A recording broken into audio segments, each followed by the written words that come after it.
In this video, we're going to introduce a few tips and tricks to help you get even more out of playing Kid Icarus Uprising.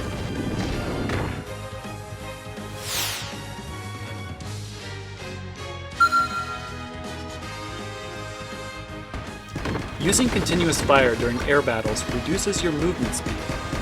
Relying on charged shots and resisting the urge to fire constantly will make dodging easier.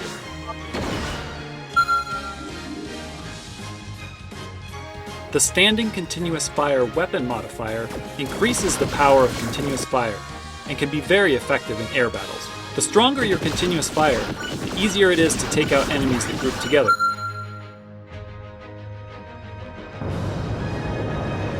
Enemy shots that graze you while you are gliding and not attacking will be deflected. Gliding makes dodging shots easier, and narrowly avoiding shots will fill up your special gauge faster.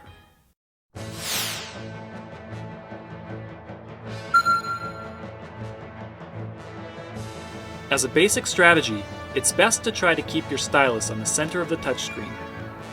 Remove it only when flicking quickly, then tap again to stop immediately.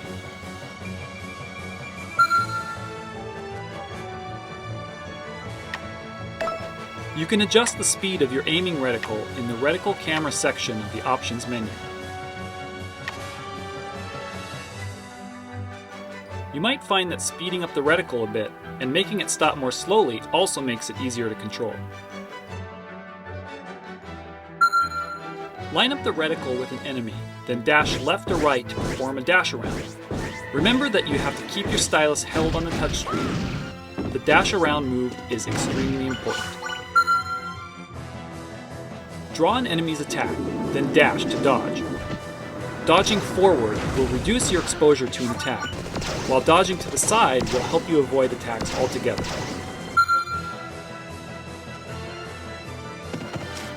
You can use buttons to activate powers and special attacks. In the options menu, you're able to assign actions to buttons that you can access easily during gameplay. Use the double item power to double the effects of foods you eat. This is often more effective than using the health recovery power.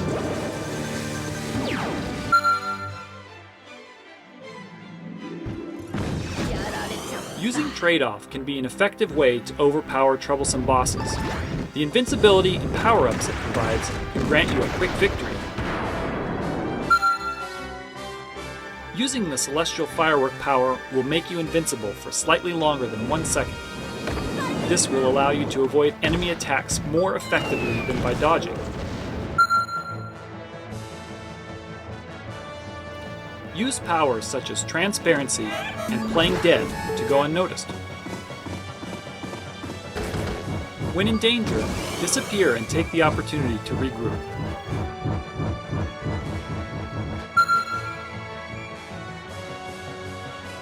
Some weapons deal more damage at close range, while others are stronger from a distance.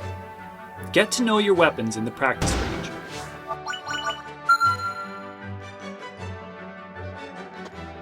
Melee attacks are normally possible only when near an enemy, but when dashing forward, quickly press the circle pad back and attack to perform a dash attack regardless of the enemy position.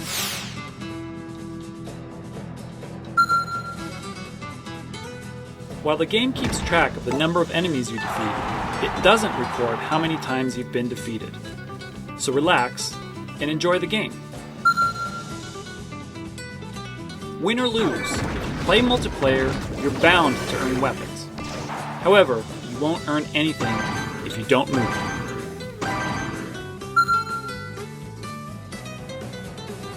You'll get a red lock-on on an enemy when it's in firing range. Even enemies that appear out of range can sometimes be brought into range by dashing.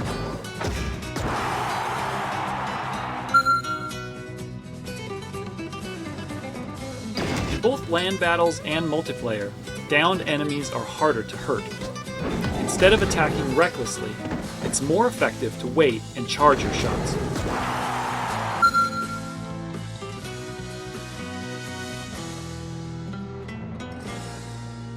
Power up your shots with energy charge, then make them invisible. attack while hiding for an even greater effect.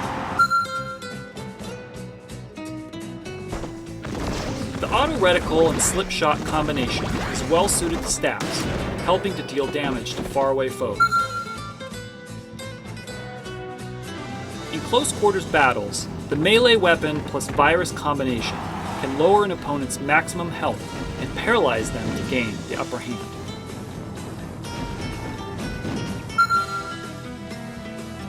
Powers such as brief invincibility, super armor, and Ares armor can improve your effectiveness in melee battles.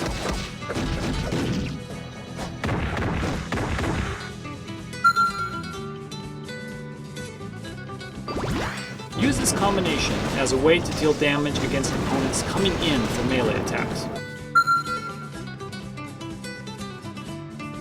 With the trade-off and Pisces heal combination, you can regenerate health after using trade-off. Just remember that the trade-off power will not be recovered after being defeated. Draw items toward you and get twice the benefit for collecting them. Items that have a set duration will last longer. Make up for a staff's weakness in melee battles by using powers such as super speed and warp to flee the scene.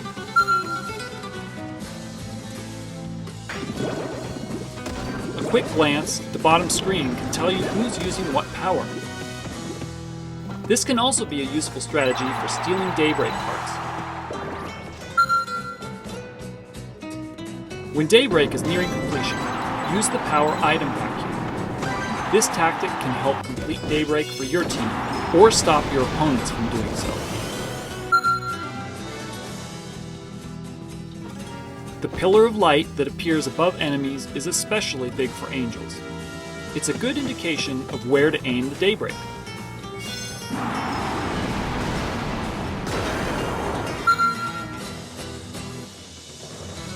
The higher a weapon's value, the more powers you'll recover after being defeated. How easily powers are recovered also varies from power to power.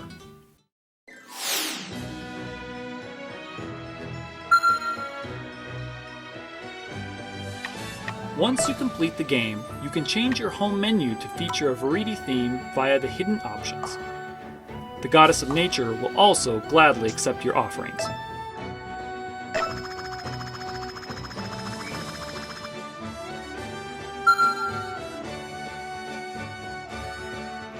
Leave the music gallery and the last song you were listening to will continue playing.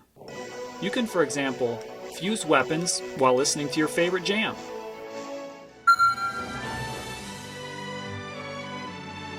Indicate weapons you don't want to lose as your favorites by marking them with a star. This will help you from fusing them by accident, and they won't appear when converting weapons to hearts. Random conversations can occur during play after completing the game once. The monster situation is quite clement. Is that a good thing? You know, it's importunate. Or unpropitious. Are you still speaking English right now? I'm sorry, Pit. I didn't mean to confuse you. Let me make this easier for you. Big monsters kill Pit! Grrr! Ah, that makes perfect sense. Thank you. The tips introduced in this video are just the tip of the iceberg. Experiment and play around to find more that work for you.